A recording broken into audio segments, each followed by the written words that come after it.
ลับมาต่อกันในคลิปวิดีโอนี้นะสิมาแนะนำวิธีการนำไส้ตัว MD5 นะซึ่ง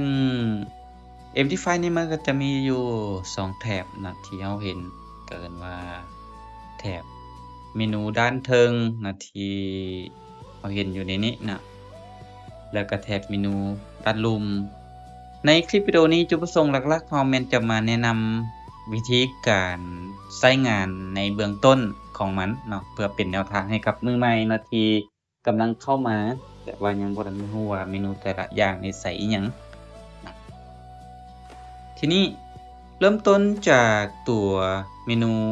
นี้เนาะตัว F1 นี่อันนี้จะเป็นเกินว่าเวลานะซึ่งเวลานี้จะเป็น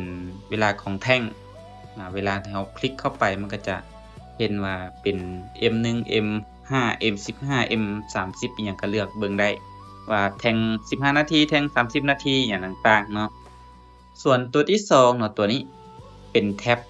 เวลาที่เราต้องการอยากให้กราฟมันบ่มีการเคลื่อนไหวเนาะเราสามารถที่จะเลื่อนเบิ่งค่าของราคาอิหยังต่างๆที่เราต้องการตั้งเนาะอันนี้เนี่ยกราฟมันก็จะบ่มีการนิ่งเนาะแต่ว่าเราสามารถที่จะอันนั้นได้เนาะสามารถที่จะเลื่อนได้ตัวต่อมาเนาะเป็นแท็บตัวที่3เนาะตัวนี้นะตัว F นี้อันนี้นี่จะเป็นเกินว่าเครื่องมือในการนำเอา indicator เนาะเข้ามาตัวอย่างว่าเราต้องการอยากแอด indicator ก็สามารถที่จะแอดได้ยกตัวอย่างว่า indicator หยังเนาะก็สามารถที่จะเลื่อนเป็น MACD บ่เป็นmoving average บ่เป็น RSI อิหยังต่างๆก็สามารถที่จะติ๊กออกมายกตัวอย่างว่าเราเอาค่าตัวหนึงมาซะเนาะตัวอย่างว่าเป็นค่าตัวนี้วอลลุ่มนี่ติ๊กเข้าไปก็กดเพิ่มเนาะหรือว่าสำเร็จมันก็จะได้ค่าตัวนี้ออกมาอยู่ด้านลุ่มนี้เนาะตัวต่อมาเป็นอันนี้เนาะเป็น element เนาะหรือว่าเครื่องหมายพวกนี้นี่อันนี้นี่จะเป็นเครื่องมือในการใช้แต้มเนาะยกตัวอย่างว่าเราเข้าไปนะมันก็จะมีเส้นนะให้เราเลือกใช้ยกตัวอย่างว่าเป็นต้องการเอามาตีเป็นอ่าตีเป็นแนวต้านนะตีเป็นแนวรับบ่ก็สามารถที่จะเลือกได้หรือจะแต้มแนวโน้มของราคามีการวิเคราะห์ว่าโอเคมันจะมีการดันขึ้นดันลงอิหยังต่างๆก็สามารถที่จะนำใช้มันมีหลายอยู่ในนี้เนาะสามารถเอาไปประยุกต์ใช้ได้เครื่องมือของมันตัวต่อมาเนาะตัวนี้เนาะกาโมงนี้เนาะกาโมงหรือว่าเวลาตัวนี้จะเป็นอ่าเมนูที่ใช้ในการลิมิตออร์เดอร์หรือว่าเอาง่ายๆคือเวลาที่เราต้องการเนาะอยากตั้งราคาเนาะสามารถคลิกเข้าไปมันก็จะโชว์ขึ้นมาเนาะ element ให้เราเห็นได้ว่าอันนี้จะเป็นอ่าที่มันโชว์ขึ้นมาเนาะซึ่งเราสามารถที่จะเลื่อนฝั่งบ่ายหรือฝั่งเซลล์ได้จับแตะแล้วก็เลื่อนอามันก็จะได้ตัวเกินว่าเบื้องที่เราต้องการอยากจะเกิดเกินว่า limit order buy หรือ limit order sell หรือว่าจะเป็น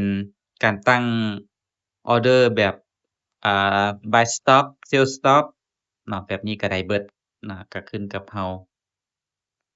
ส่วนในนี้เนาะเวลาที่เราแตะเส้นตัวนี้ปึ๊บ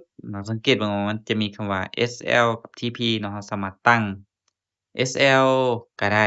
ตัวอย่างโอเคให้มันลบเท่าใดเนาะ TP เดะเอากำไรเท่าใดยกตัวอย่างว่าตัวนี้เป็นราคาที่เราต้องการอยู่แล้วเนาะเมื่อเราได้ข้อมูลแล้วเราสามารถที่จะกดปุ่ม Buy Submit นี้หรือว่า Buy Limit นี้ปึ๊บมันก็จะมาร์กออร์เดอร์ไว้เวลาที่มันมาแตะราคานี้ปึ๊บในราคาตัวอย่างว่าตัวนี้เนาะ4249นี่มันก็จะทำการ Buy ออร์เดอร์ให้เราแต่ถ้าว่ามันยังบ่แตะนะมันก็จะบ่ทำการ Buy ออร์เดอร์มันก็จะอยู่หั้นเนาะอะกรณีที่ต้องการปิดเดะก็ทำการคลิกในราคาเนาะที่เราทำการมาร์กไว้หั้นจากนั้นก็ลบคำสั่งเนาะทำการเลื่อนมาปึ๊บมันก็จะทำการปิดออร์เดอร์ตัวนี้ไป ออเดอร์ต่อมาส่วนตัวต่อมาเนาะอันนี้แม่นเป็นการเนาะเครื่องหมายตัวนี้เนาะเป็นการเกิดว่าเข้า buy หรือเข้า sell ในราคาหยังราคามาร์เก็ตนะแต่อย่างว่าเราจะ buy ปึ๊บมันก็จะ buy เลยเนาะเราจะ sell มันก็ sell ปึ๊บเลย อันนี้เป็นราคาปัจจุบันเนาะยกตัวอย่างว่าเราตั้งอยู่ที่ 0.01 เนาะทำการ buy ปึ๊บเนาะสังเกตเบิ่งว่าออร์เดอร์มันจะโชว์แบบนี้เนาะทีนี้ถ้าเรา buy ไปเมื่อกี้นี่มันเป็นราคามาร์เก็ตเนาะเรายังบ่ทันได้ตั้ง SL หรือ TP แม่นบ่คันเราอยากตั้งเราก็สามารถเอามือเราไปแตะเนาะอยู่บอนตัวที่เรา buy นะออร์เดอร์นะจากนั้นก็ตั้งได้ buy หรือละลบเท่าใด